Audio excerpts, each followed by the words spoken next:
Hi అండి. ఈరోజు నేను చూపించబోయే ఈ రెసిపీ వచ్చి అన్ని రకాల టిఫిన్స్‌లోకి బాగుంటుంది. దోసలోకైనా, ఇడ్లీలోకైనా, చపాతీలోకైనా, రైస్‌లోకైనా. మరింకెందుకు ఆలస్యం? సింపుల్‌గా చేసుకునే ఈ రెసిపీని చివరి దాకా చూడండి. దీనికోసం పచ్చిమిర్చిని తినగలిగే కాడని బట్టి తీసుకోండి. పచ్చిమిర్చి మరి ఎక్కువ స్పైసీ ఉన్నవి కాకుండా కాస్త స్పైసీ తక్కువ ఉన్నవి తీసుకున్నారనుకోండి, ఈ రెసిపీ టేస్ట్ అనేది చాలా చాలా బాగుంటుంది. పచ్చిమిర్చిని శుభ్రంగా కడిగాక తడి లేకుండా తుడిచి నేను వీడియోలో చూపించిన విధంగా ఇలా పచ్చిమిర్చిని మధ్యలోకి చీల్చి కట్ చేసి పక్కన ఉంచేసేసుకోండి. చూస్తున్నారు కదా ఈ విధంగా. ఇలా పచ్చిమిర్చినన్ని చీల్చి కట్ చేసి ఒక ప్లేట్‌లోకి తీసేసుకొని పక్కన ఉంచండి. మనకిక్కడ మెయిన్ ఇంగ్రీడియెంట్ పచ్చిమిర్చినేనండి. పచ్చిమిర్చితోనే మనం ఈరోజు ఈ రెసిపీని తయారు చేసుకుంటున్నాం. ఇప్పుడు స్టవ్ మీద పాన్ పెట్టుకొని అందులోకి 2-3 స్పూన్ల దాకా వేరుశనగ విత్తనాలను వేసేసుకొని వీటిని మంచిగా ఫ్రై చేయండి. ఇవి ఎప్పుడైతే చిటపటలాడుతూ బాగా ఫ్రై అయిపోయాయో అప్పుడు ఇందులోకి ఒక పావు కప్పు దాకా పుట్నాల పప్పును తీసేసుకోండి. వీటిని కూడా లైట్‌గా వేయించండి. ఒక నిమిషం లో ఫ్లేమ్‌లో వేయించుకున్నారంటే పుట్నాలు కూడా చక్కగా వేగిపోతాయి. ఇప్పుడు ఇందులోకి 1 స్పూన్ దాకా ధనియాలను, 1 స్పూన్ దాకా జీలకర్రని, అలాగే 1 స్పూన్ మినపప్పు, 1 స్పూన్ పచ్చిశనగపప్పును తీసేసుకొని ఇదంతా కూడా మరొక 2-3 నిమిషాల పాటు వేయించుకోవాలి. లేదంటే ఈ పప్పు దినుసులన్నీ ఫ్రై అయిపోయి మంచి సువాసన వస్తుంటుంది కదా! అంతవరకు వేయించండి. లో ఫ్లేమ్‌లో వేయించండి. చక్కగా వేగిపోతాయి. ఇలా వేగిన వీటన్నిటిని ఒక ప్లేట్‌లోకి తీసుకొని పూర్తిగా చల్లారనివ్వండి.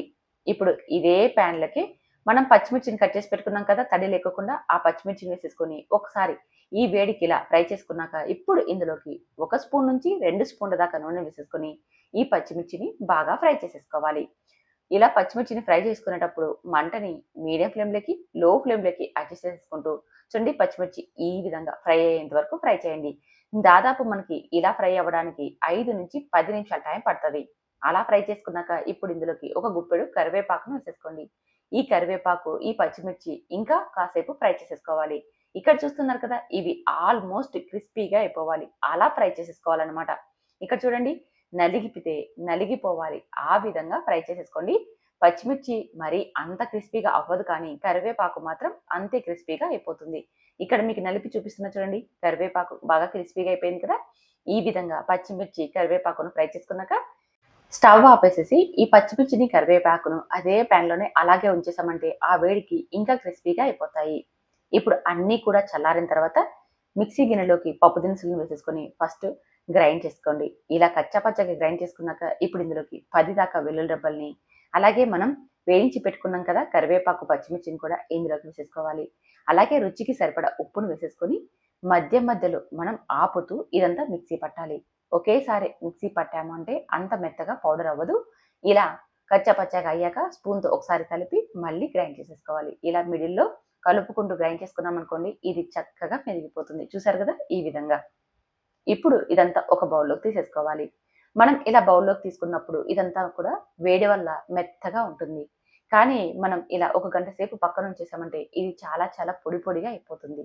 ఇది అన్ని రకాల టిఫిన్స్‌లోకి అలాగే రైస్‌లోకి చాలా చాలా బాగుంటుంది.